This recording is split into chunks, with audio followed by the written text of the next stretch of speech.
नमस्कार, मैं हूं अजय कुमार। पूरे देश भर में आक्रोश है।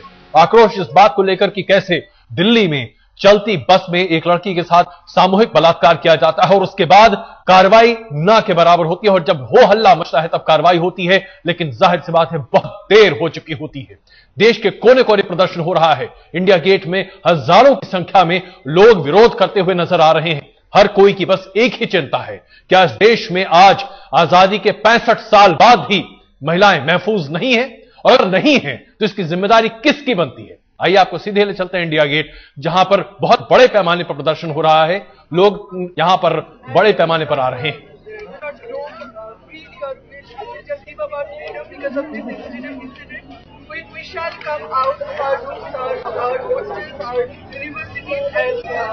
ये आप सीधी तस्वीरें देख रहे हैं इंडिया गेट की, जहां पर तमाम संगठन विरोध कर रहे हैं। एबीपी के ये तमाम कार्यकर्ता हैं जो इंडिया गेट पर प्रदर्शन कर रहे हैं। कल भी इंडिया गेट पर बहुत बड़ी संख्या में लोग जमा हुए थे, जिन्होंने प्रदर्शन किया था, मोमबत्तियां जलाई थी और विरोध का स्वर बुलंद किया था।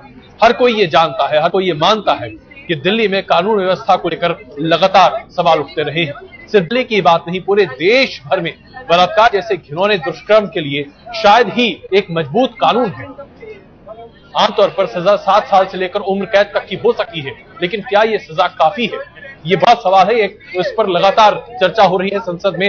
हर सांसद कहीं ना कहीं अपनी राय इस पर रखता जा भी रहा है, लेकिन बड़ा सवाल यहां पर ये खड़ा होता है कि क्या जब भी कोई एक घटना होती है, उस घटना के बाद तो लोग बातें करते हैं, या बातें सिर्फ बातें करने के लिए होती हैं, या उस पर कार्रवाई भी होनी चाहिए? सख्त कानून की मांग आज से नहीं, कम से कम पिछले 15 साल से हो रही है, लेकिन न तो कोर्ट में केसेस जो चल रहे हैं उसे आगे बढ़ाने के लिए कोई ठोस कदम उठाए जाते हैं, न ही पुलिस के रवैये में कोई बदलाव दिखाई दे रहा है, और न ही कहीं संवेदना दिखाई देती है समाज के तमाम धड़ों में। और एक के बाद एक धड़ल्ले से इस तरह की गतिविधियां होती रही हैं, और ऐसे में बार बार यही सवाल हर कोई पूछ रहा है कि क्या हमारे घर की महिलाएं सुरक्षित हैं?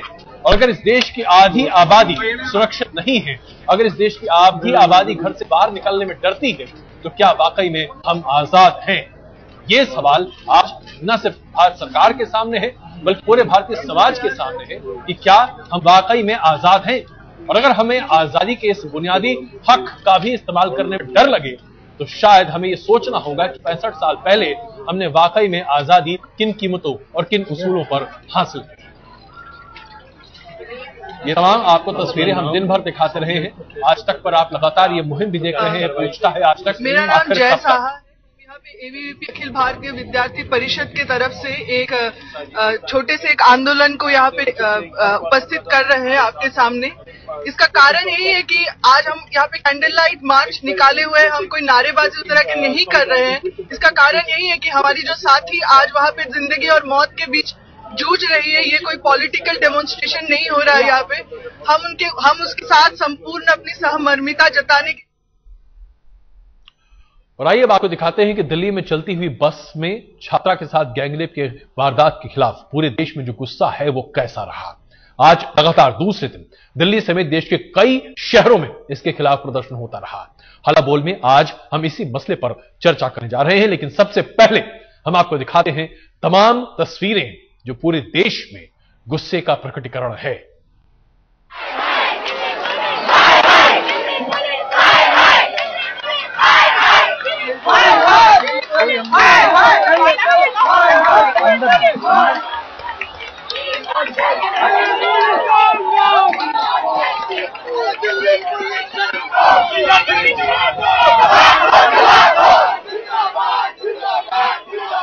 पुलिस कमिश्नर चुप्पी तोड़ो। 35 साल में पहली बार बंद हुआ दिल्ली पुलिस मुख्यालय का दुर्ग द्वार। ये उत्पीड़न नहीं सहेंगे। ये आधी आबादी के आत्मसम्मान के लिए पूरे देश का आक्रोश है। इस आवाज को शोर समझने की भूल मत कीजिएगा। सियासत के सन्नाटे को चीरती इस आवाज में एक घोषणा है कि अब नजरों को भी बदलना होगा और नजारों को भी।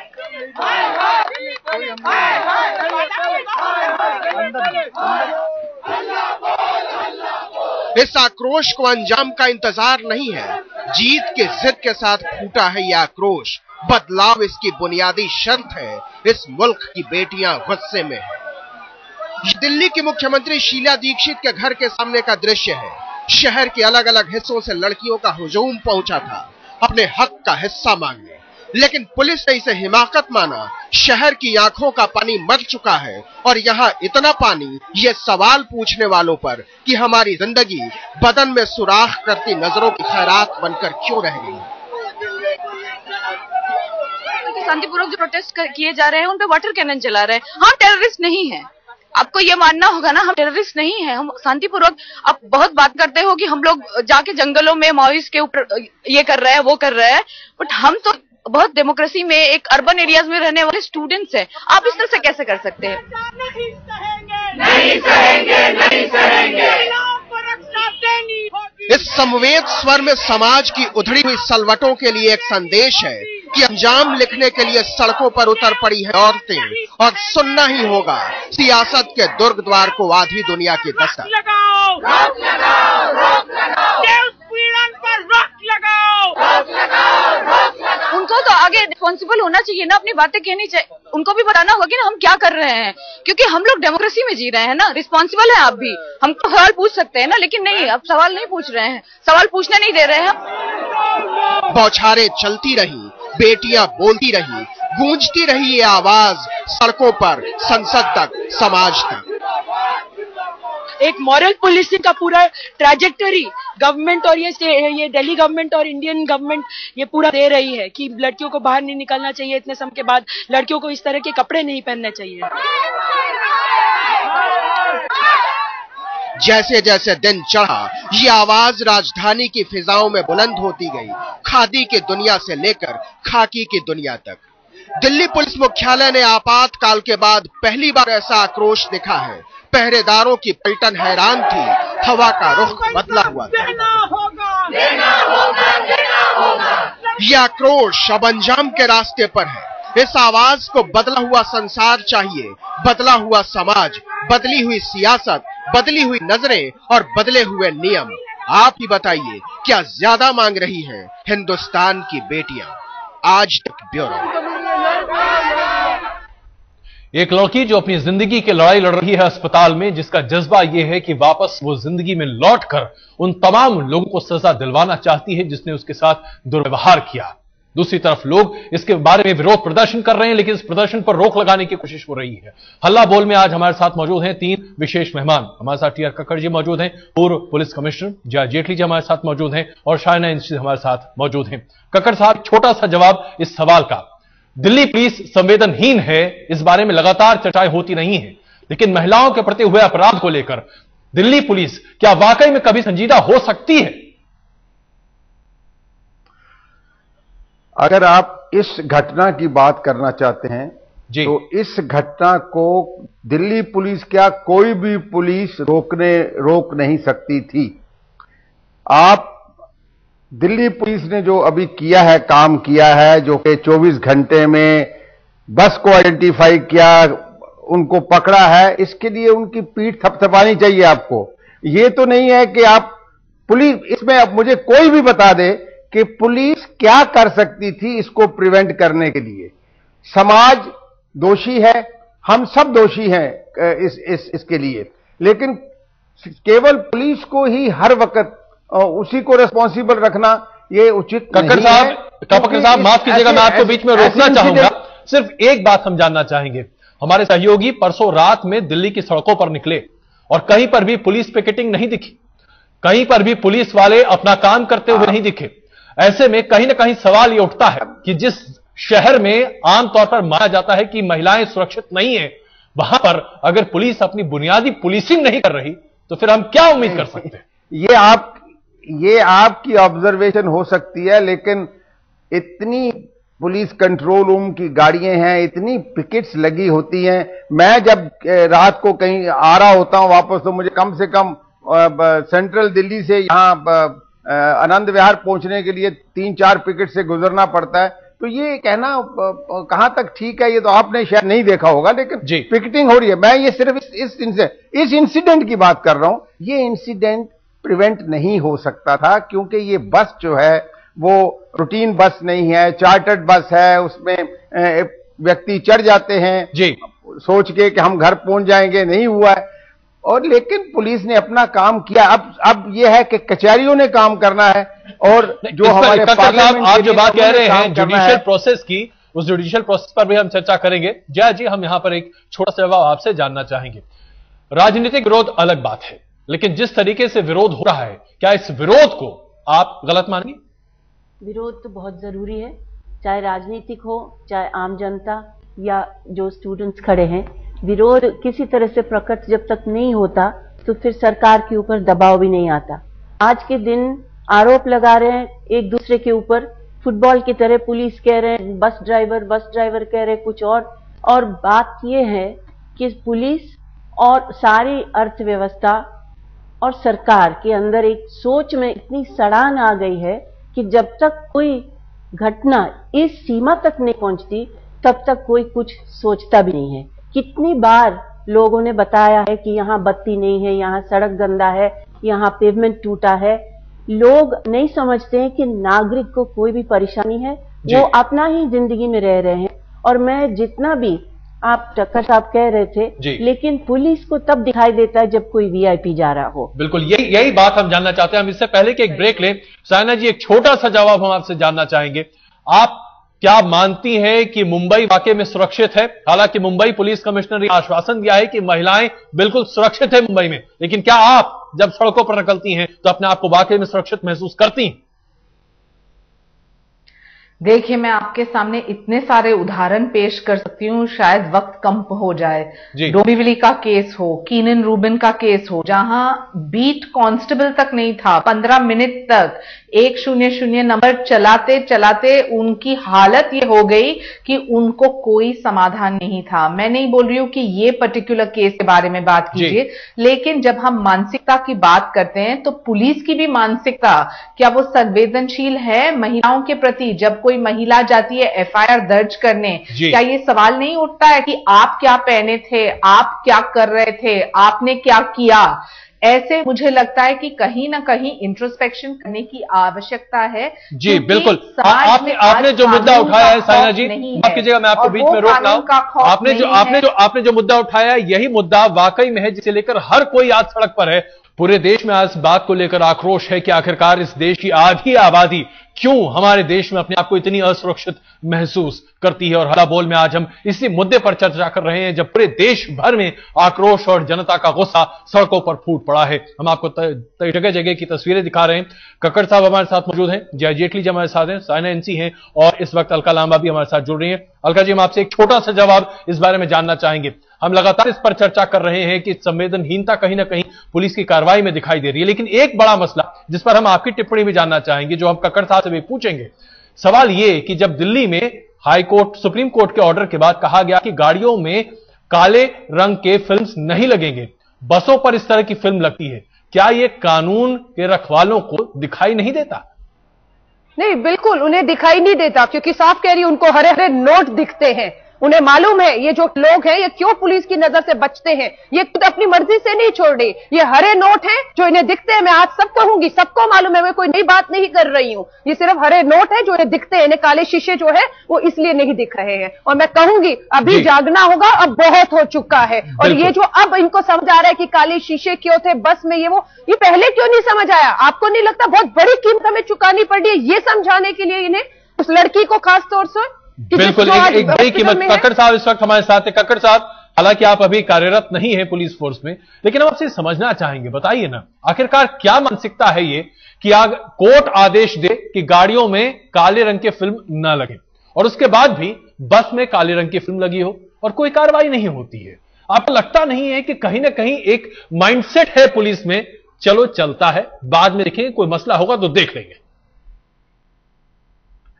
मेरा ख्याल में अभी तक दिल्ली पुलिस ने कारों के शीशों के ऊपर ज्यादा गौर दिया है जी। बसेस पर, जो कि खासकर ये चार्टर्ड बसेस हैं, इनमें तो पर्दे भी लगे होते हैं, वो अलाउड भी हैं, ऐसी कोई बात नहीं है। और अलका जी ने अभी हरे नोटों की बात की है, उससे बड़ा भी नोट है, एक लाल नोट होता है या गुलाबी है जी। ऐसे लांछन लगाने से कोई फायदा नहीं है। हाँ, उन्होंने मैं अगर गलत बोल रही हूँ नहीं किया, आप जनता पे छोड़ दीजिए। अलका जी चुप रहिए, चुप रहना भी सीखिए, कभी आम जनता चुप रहना भी सीखिए, दूसरे की बात सुनिए जरा। अलका जी प्लीज जरा कक्कड़ साहब को कहने दीजिए। अलका जी प्लीज जरा थोड़ी बात सुनने की मेरी बात जो है मैं अपनी बात को रखूंगी। हाँ, आप जो मर्जी कहते रहिए, दूसरा कोई आपको कुछ नहीं कहे। एनीवे ऐसा है कि बसेस पर ध्यान देना अब शुरू करेंगे, लेकिन कारें पहले ये जो था ये सिर्फ कारों पर हो रहा था जी, और प्राइवेट बसेस में ये आमतौर पे देखा गया कि जो खासकर चार्टर्ड बसेस होती हैं, ये विभाग जो है एक जगह से दूसरी जगह ले जाता है, ध्यान देना चाहिए, आपको ऐसा लगता है? तो इस तरह देना चाहिए था, लेकिन वो सेकंड प्रायोरिटी हो सकती है। बिल्कुल। आज हम चर्चा इस बात कर रहे हैं कि हमारे देश की आधी आबादी क्या वाकई में अपने आप को सुरक्षित महसूस करती है, और वाकई में ये सबसे बड़ी दिक्कत की बात इसलिए दिखाई दे रही है क्योंकि कहीं ना कहीं ये एक मसला है जो हर किसी के दिमाग पर है। पूरे देश भर में आज प्रदर्शन हो रहे हैं और इंडिया गेट पर अभी बहुत बड़ी संख्या में लोग मौजूद हैं। हमारे साथ मौजूद हैं अलका लांबा, हमारे साथ मौजूद हैं जया जेटली, टीआर कक्कड़ साहब और साइना इंसी हमारे साथ हैं इस मसले पर चर्चा करने के लिए। जया जी, हम आपसे जानना चाहेंगे इस पूरे मसले का समाधान दरअसल क्या हो सकता है? हम चर्चाएं बहुत कर रहे हैं पिछले 3 दिन से, हर टेलीविजन स्टूडियो में एक ही बात हो रही है, हर कोई कहता है गलत है, लेकिन इसका रास्ता क्या है? रास्ता दिखाने के लिए सरकार को जनता के सामने आनी चाहिए। ये नहीं कि पार्लियामेंट में कह दिया काले शीशे को देखेंगे। शीला दीक्षित साहब सब लोगों को जनता के बीच, आक्रोश वाले बच्चों के बीच आके उनको आश्वासन देना था कि उनके मन के अंदर भी इतनी पीड़ा है और तुरंत जो कुछ भी, चाहे लाइट बल्ब डालना हो, चाहे पुलिस को सड़क पे खड़ा करना हो, सारे एक पुलिस का टीम को लाके जहां जहां खतरे की जगह है, जहां जहां इस तरह की हुई है, वहां वो लोग तुरंत कुछ करेंगे। ये आश्वासन अभी तक नहीं मिला। वो तो सब सरकारी दायरे में ये कमेटी, वो जांच, एसआईटी और फिलहाल बत्ती और फिलाना शीशा, इस पर बात हो रही है, जिससे लोगों को, लड़कियों को समाधान मिलेगी नहीं। इसलिए सरकार के ऊपर हम लोग, बात आपने कही जाए जी, वाकई में हमें वो भरोसा चाहिए जो हमें नहीं मिल पा रहा है। साना जी, आपने भी मुंबई के तमाम हादसों का जिक्र किया था। आज मुंबई, जिसे आमतौर पर महिलाएं बहुत सुरक्षित माना करती थी, रात में 12 बजे भी कोई लड़की लोकल में बैठते हुए डरती नहीं थी। आज कहीं ना कहीं दिल के एक कोने में डर जरूर रहता है। आम मुंबईकर क्या वाकई में अपने आप को सुरक्षित महसूस कर सकता है? क्या किया जाना चाहिए आपके हिसाब से? बिल्कुल नहीं, आपने मुझे मौका नहीं दिया जब मैं बोल रही थी कि आज कानून का खौफ क्यों नहीं है। अपराधी को बारंबार ये लगता है कि हम हमला करते रहेंगे और कुछ नहीं होगा। बेलेबल ऑफेंसेस हमने देखा है कि जो शॉडी प्रेजेंटेशन पुलिस ने भी बहुत मर्तबा किया है, सरकार ने जो कदम उठाना चाहिए था नहीं उठाया। आप कीनन रूबिन का केस देखिए, जहां 2 नौजवान ने अपनी जिंदगी को दांव पे लगा के एक लड़की को बचाने की कोशिश की। फास्ट ट्रैक कोर्ट्स होने के बावजूद 1 साल बाद तारीख के ऊपर तारीख आज तक ये केस की शुरुआत भी नहीं हुई है। अपराधी आपके कब्जे में है तो भी मुझे लगता है ये कहना, लिप सर्विस देना कि कड़ी से कड़ी सजा देंगे, क्या करेंगे आप? आज सुशील कुमार शिंदे ने कल कहा है कि ये fast track courts rarest of the rare होंगे और केस हर दिन हम सुनेंगे इसकी सुनवाई, ताकि एक लॉजिकल कंक्लूजन पे लाए। बहुत अच्छा है कि आपने एक केस में किया, लेकिन 40,000 केस जो अभी भी बाकी है उसके लिए सरकार क्या करने वाली है?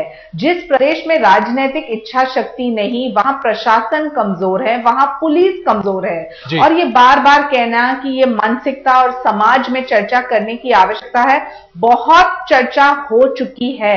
बाईस्टैंडर्स को हम कहते हैं कि आपकी एक लीगल रिस्पॉन्सिबिलिटी है, एथिक रिस्पॉन्सिबिलिटी नहीं है, लेकिन वो बाहर आके झगड़ा करे और पुलिस वहां मौजूद नहीं तो 2 और कत्ल हो जाते हैं। मुझे लगता है कि कहीं ना कहीं हमें देखना है राजनीतिक इच्छा शक्ति के साथ एक सेंसिटिव पुलिस फोर्स और समाज में कहीं ना कहीं थोड़ा इंट्रोस्पेक्शन, तब ये समस्या का हल हो सकता है। बिल्कुल। अलका जी, एक छोटा सा जवाब आपसे, 2 ऐसी चीजें जो आपको लगता है कि आज हमारी सरकार अगर हमें दे तो हमारे देश की महिलाएं अपने आप को सुरक्षित महसूस करेंगी।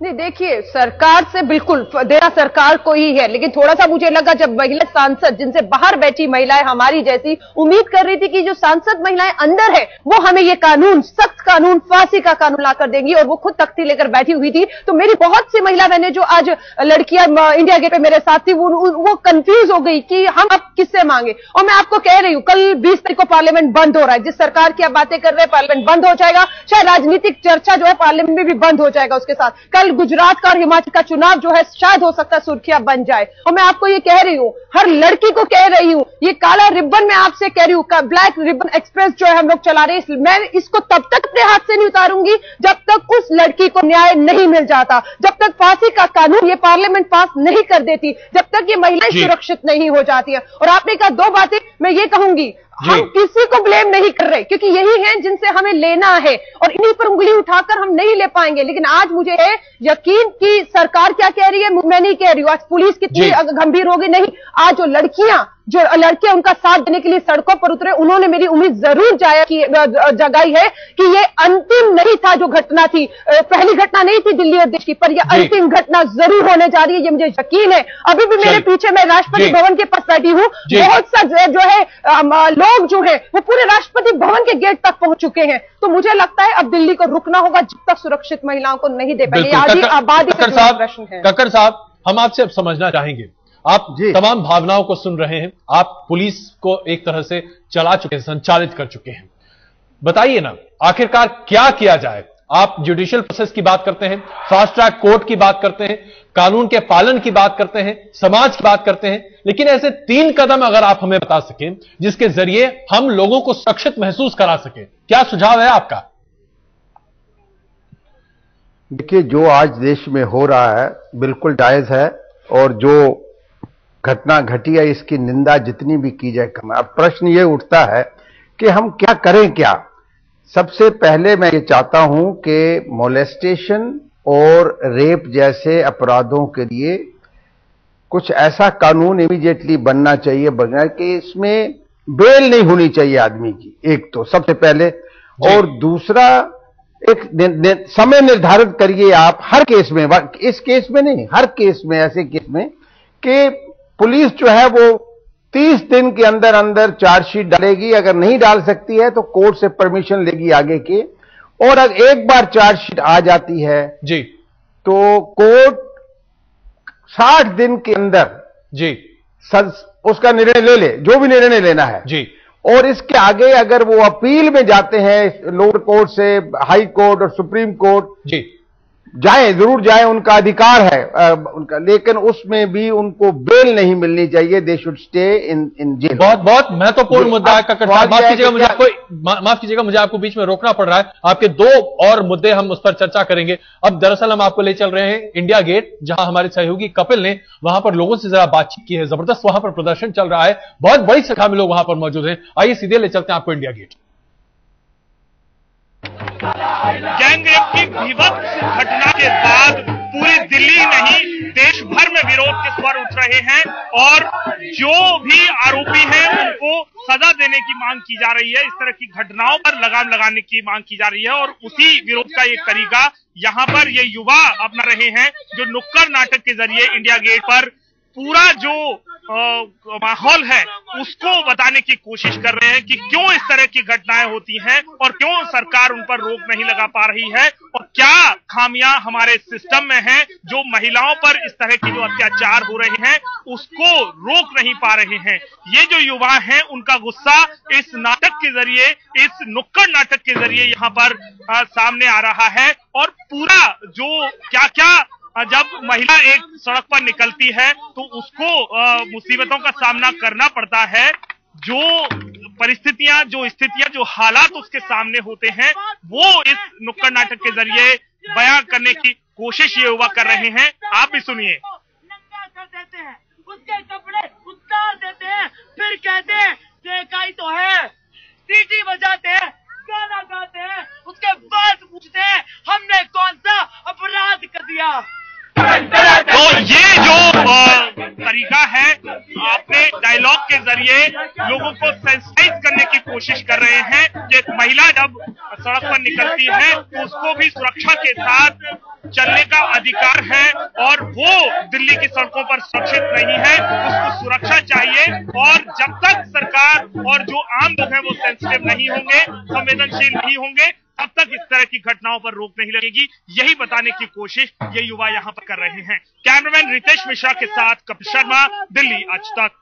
एक लड़की अभी अपनी जिंदगी और मौत के बीच में झूल रही है और उम्मीद कर रही है कि उसे इंसाफ मिले। जिस तरीके से लोगों ने उसके साथ दुर्व्यवहार किया, लेकिन पूरे देश में इसे लेकर आग सी लगी हुई है। कक्कड़ साहब हमारे साथ मौजूद हैं, जय जेटली जी हमारे साथ मौजूद हैं, अलका लांबा जी हमारे साथ मौजूद और सायना एनसी भी हमारे साथ मौजूद हैं। कक्कड़ साहब, बहुत संक्षेप में दो और सुझाव जो आपके बाकी थे, दो तो आपने बताया लेकिन दो और। मैं ये कहना चाहता हूं तमाम जो बेटियां हैं, लड़कियां हैं, इनको बताना चाहता हूं कि देखिए एक्सेप्शंस हैं कुछ कि कत्ल कब कत्ल नहीं है। एक उसमें एक्सेप्शन ये है कि जब रेप हो रहा है और अगर वो लड़की उस व्यक्ति को जान से मार देती है तो वो कत्ल नहीं कर रही है। I wish every girl knows this, कि उसको ये पता होना चाहिए कि अगर उस आदमी की वो जान भी ले लेती है उस वक्त, उसको कत्ल के केस में नहीं लिया जाएगा। कक्कड़ साहब, लेकिन माफ कीजिएगा, अगर आप माफ कीजिएगा, लेकिन क्या वाकई में आपको लगता है कि एक महिला जिसके साथ दुर्व्यवहार किया जा रहा है, उसके पास शायद इतनी हिम्मत, मानसिक तौर पर भी इतनी हिम्मत बची हो कि वो अपना बचाव भी कर पाए? आप बिल्कुल सही कह रहे हैं। मैं केवल ये बताना चाहता हूं कि ऐसा प्रावधान है, ऑलरेडी ऐसा प्रावधान है। सवाल यह है कि हमें कानून को थोड़ा सा सख्त करना पड़ेगा जी। और नहीं, आपने जो कहा कानून को सख्त करना पड़ेगा, इसमें कोई दो राय नहीं है, लेकिन जो अभी आपने बात कही उसके एक छोटी सी चर्चा आप कर लें क्योंकि समय हमारे पास बहुत कम है। जय जी, एक छोटा सा जवाब जो आप देना चाहें। अगर सब एक एक लड़की अभी चाकू बंदूक लेके चले तो फिर ये पुलिस क्यों बैठे हैं यहाँ? और दूसरी बात है, कल मेरे ऑफिस में ही एक लड़की ने कहा शायद सब लड़कियों को अब लाल मिर्च लेके चलना पड़ेगा अपने बैग में। लेकिन आप सोचिए, इस तरह का सुझाव आप दे रहे हैं कि वो लड़की उस वक्त ये सोचेंगे कि चलो मैं इनको मार डालूं तो मुझे अपराधी नहीं बनाएंगे। ये कौन लड़की सोचती है जब उनके ऊपर इस तरह का हमला हो रहा है? और शारीरिक हमला नहीं है, ये पूरा उनके सिर के ऊपर हमला है। जी जाहिर सी बात है, इसमें ये कानून आपने कानून का पहलू सामने रखा कक्कड़ साहब, और इसमें आपने कोई गलत बात नहीं कही, ये बात नहीं है। लेकिन दरअसल यहां पर मसला यह है कक्कड़ साहब कि क्या वाकई में मानसिक तौर पे कोई इस तरीके से कर सकता है? लेकिन आपने जो सुझाव दिया, जाहिर सी बात है उसे भी सोचना चाहिए। और हम सब दरअसल चाहते हैं कि जल्द से जल्द इस तरह के तमाम मामलों पर नकेल कसी जा सके और सख्त से सख्त कार्रवाई उन लोगों के खिलाफ हो जैसी घिनौनी हरकत करते हैं। आप सबों का बहुत धन्यवाद इस चर्चा में शामिल होने के लिए।